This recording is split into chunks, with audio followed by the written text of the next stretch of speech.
senators are here.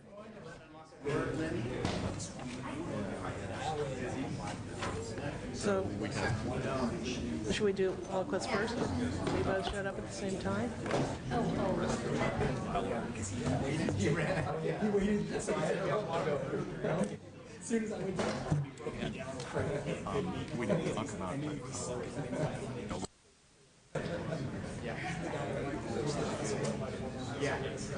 I think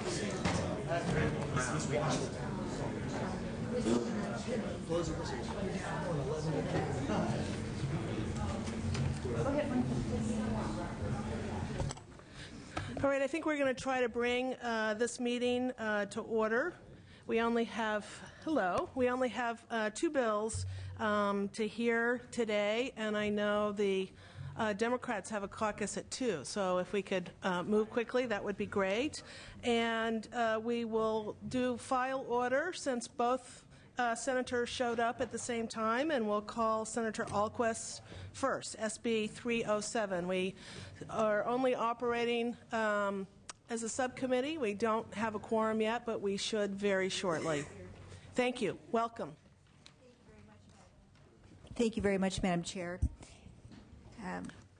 I would like to accept the proposed committee amendments and to thank the chair and committee staff, which clarify that a JPA receiving an apportionment for a school district may disperse those funds to the school district to which the apportionment was made, and to clarify that nothing in this bill shall prevent any school district or county office from using these funds for any educational purpose. SB 307 is a cleanup bill from last year from my SB 1197, which required that a regional occupational center program, or OCP, established and maintained by school districts as a JPA, receive its operating funds directly from the County Office of Education in which it is located. Thank you. And witnesses in support of the bill.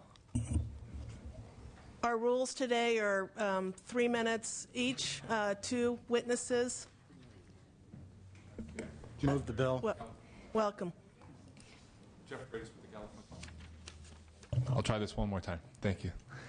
Thank you, Madam Chair. Jeff Freitas with the California Federation of Teachers in support of this bill. We agree that the JPAs should continue getting the funds with regards to the flexibility, and we should go back to the original intent. I'm sorry, you believe that the JPAs should continue getting the funds for their RLCP, and that we should go back to the original intent of what the previous bills were. in terms of flexibility? In terms of funding the RLCP. Okay, thank you. Yeah. We support the bill and ask for your aye vote. Thank you. Thank you very much. Witnesses, any other witnesses in support of the bill? Witnesses in opposition to the bill? Seeing none, did I hear a motion from Mr. Miller? Second. There's a second from Mr. Arambula. Any questions of the author? Thank you. You're welcome. Well, it doesn't sound like anyone has any comments. I just want to say, thank you for the work that we've done between your staff and mine. I know that based on my understanding of the amendments that you are accepting we had 3, and I think that you're accepting the first 2 of the amendments. We had 4, and you're accepting the first 3 amendments. That's correct. Okay.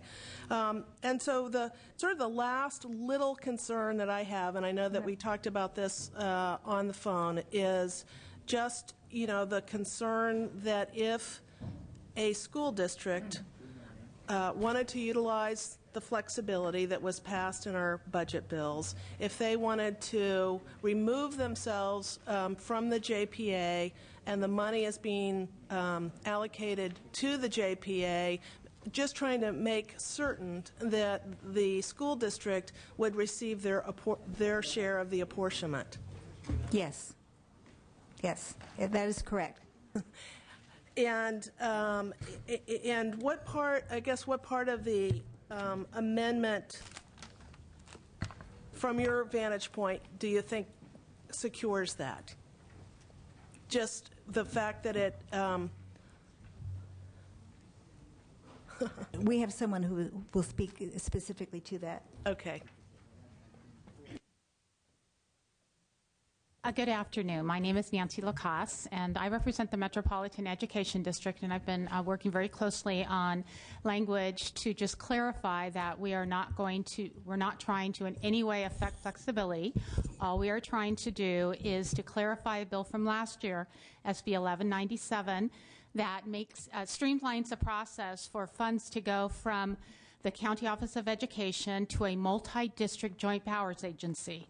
And what happened is when the flexibility provisions were enacted, it created a little confusion as to whether or not that process could occur. So the bill that was introduced this year was simply to clarify that during the years we have flexibility, the dollars could still flow to from the County Office of Education to the multi-district JPAs. JPAs. Got a little confused there. And so we have worked with committee staff on a provision and amendment that basically reiterates that this bill would not in any way affect the flexibility that occurred in this last Budget Act. And I hope that answered the question because I didn't quite hear it. But that particular amendment we're very comfortable with because that was never the intent, and we're just trying, again, to simplify, to streamline, because it's a very cumbersome process. And the JPA has a governing body that makes up all the rules of how they're going to operate, what happens in all events, how the funding flows, everything. And it is a legally binding agreement. So hopefully that Can I just have a follow-up question? So the state allocates the money to the County Office of Education, and then what you want to have happen is the County Office of Education send the money to the JPA when one exists. That is correct. And remember, the JPA is a representative from each one of the school districts already that participates, that voluntarily participates. And so right now, the process is very cumbersome. The dollar goes to the each individual, well, not the dollar, the apportionment would flow to each individual district that comprises the Joint Powers Agency. And then from that point, they don't do anything with it. They don't calculate whether it's accurate or anything. It's a paper flow issue. It goes to the JPA. And the JPA is already spelling out how those dollars are going to be used, and it is them, basically. And so all this says is consistent with the Joint Powers Agreement that when the dollars go to the county has the authority to just give it to the JPA, cutting out that step. Right. So my question is, so once the money goes to the JPA and a school district who is a member of the JPA decides, because my understanding, once the money goes to a JPA, the only purpose of the JPA is for the ROCP programs. So it's not like they would decide to apply the money for class size reduction or other kinds of things. That's what they do. So let's just say, for an example, that there is a school district who then says, wait a minute, we really want to utilize the flexibility, whatever their priorities may be, and they want to remove themselves from the JPA in order to then receive their apportionment to be able to use it in a, for lack of a better descriptive, for more flexible purposes. So that's what I'm trying to get at, is some assurity that if a district so chooses that they can voluntarily remove themselves from the JPA and then would actually receive their apportionment of that money that they can use flexibly. I understand. And again, each one of the districts that participate in the Joint Powers Agency comes to the table. They have a governing board member that sits down and they decide what's going to happen if one of our districts wants to pull out, because it's a regionalized program. And so, there needs to be assurance that districts aren't pulling in and out. So they make those decisions locally, at the most local of level, of how are we going to treat this? How are the apportionments going to flow? Do they get 100%? What if they're pulling out only 90% of their ADA? Do we keep 10%? Whatever arrangements that they make, they're making jointly to say, okay, whoever might decide to do this will all be treated in the same fashion. Okay. So it's locally determined. Thank you very much. So when we first started the meeting, there weren't very many people here. We thought we were towards the end of this item as opposed to the beginning, but I want everybody's voices to be heard. So the rule, or 3 minutes for 2 speakers, and then everybody else who wants to chime in terms of support or opposition of the bill can. So I'll give the second witness in support of the bill.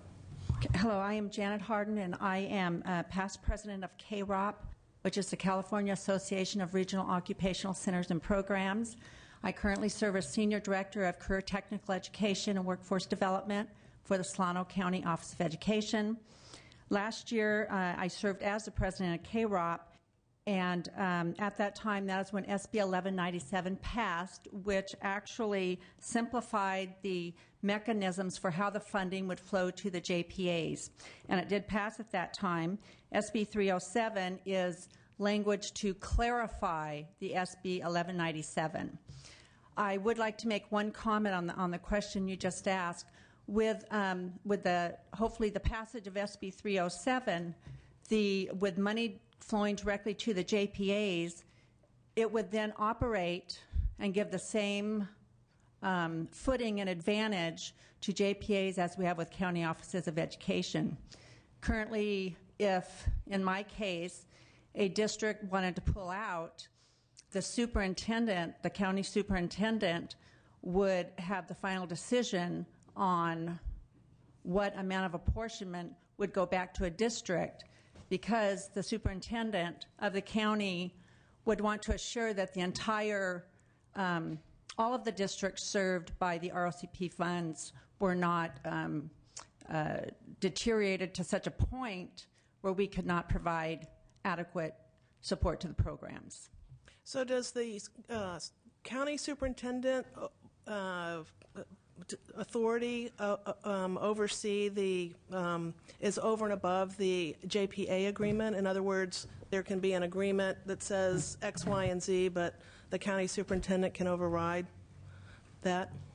Well, this is Mike Ricketts with the County Superintendents Association. For purposes of JPAs, ROCPs that are operated through JPAs, the county superintendent just acts as the distributor of the funding for the JPA. So the JPA, as I think was indicated by a previous witness, the JPA and its governance structure really determines how services are provided, the participation of each district, and then how each district is funded for the services that are provided or the resources that are allocated. So it's really the JPA that makes that decision. Thank you. Other witnesses in support? Laura Preston with the Association of California School Administrators, and I just want to let the committee know that as one of the original folks that were in support of total flexibility, we do strongly support this bill. So I wanted to make sure you knew that. Thank you. Dennis Myers with the California Association of School Business Officials, also in support of the bill as it's written right now. Thank you. Thank you. Brooks Ellison on behalf of the Southern California Regional Occupation Center in support. Thank you. And county superintendents in support of the bill as well. Thank you. Peter Birdsall, Sonoma County Superintendent of Schools, in support of the bill. Thank you.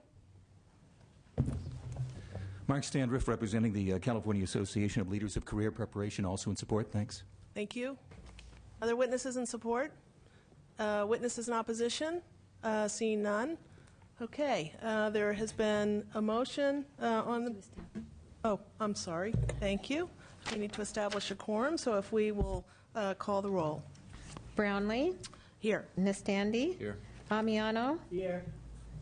Arambula. Here. Buchanan. Here. Carter. Ing. Garrick. Here. Miller. Here. Velorio. Torlakson. Okay. We now have a quorum. I think we've got our rhythm at this point. We have a motion in a second. Any other questions? Comments? Okay. This motion is due pass to appropriations, and The amendments will be taken in the appropriations. oh, okay. Yeah. Thank you. Because of the legislative deadlines, the amendments, the three amendments that we've spoken about, will be approved and passed in the Appropriations Committee. Yes. And they have agreed to the process with these amendments. So, and it is due pass to Appropriations. And the chair at this moment is going to be not voting on this particular measure, just over the concern about the school districts and the certainty of them receiving their funds. So with that, will the Secretary call the roll? Brownlee, Oh, I'm sorry. I guess I haven't gotten my rhythm. Would you like to close? Senator Alquist. I think with the amendments taken, it is a very fair bill, and I ask for your support. Thank you. Now, Secretary, call the roll. Brownlee, Not voting. Brownlee not voting. Nastandi? Aye. Nastandi, aye. Amiano? Aye. Amiano, aye. Arambula? Aye. Arambula, aye. Buchanan? Aye. Buchanan, aye. Carter? Carter, aye. Ing? Garrick? Aye. Garrick, aye. Miller? Aye. Miller, aye. Solorio? Torlakson? Aye. Torlakson, aye. 8 votes, your bill is out. Thank you very much. Thank you.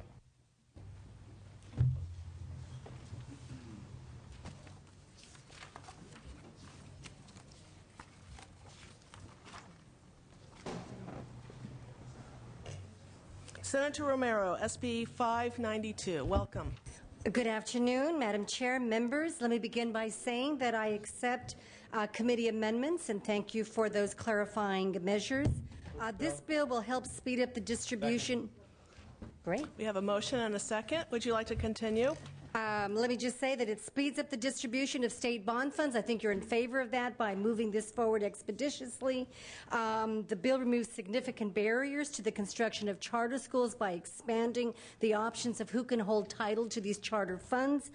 We've worked with opposition. We've removed that. So today the bill has no opposition, and I respectfully ask for an aye vote. Thank you, Senator. Witnesses in support. Rob Cook, Executive Officer, Office of Public School Construction. This bill has been put forward as in recognition of some barriers that have been keeping charter schools from succeeding in getting built. This helps remove it. There are ample protections for the state's interest in this, and it makes sure that the facilities stay in public trust for the public school system. So, thank you very much. Madam Chair and members, Rand Martin on behalf of the California Charter Schools Association. I'd simply like to say this has been a long time coming. We've been working with opponents and proponents for many years to try and get this issue resolved. And thanks to Senator Romero, we are at that point, and we hope that you'll support this bill today. Thank you very much. Thank you. Other witnesses in support? Good afternoon. Eric Baca with the Los Angeles Unified School District. We are in support of the bill.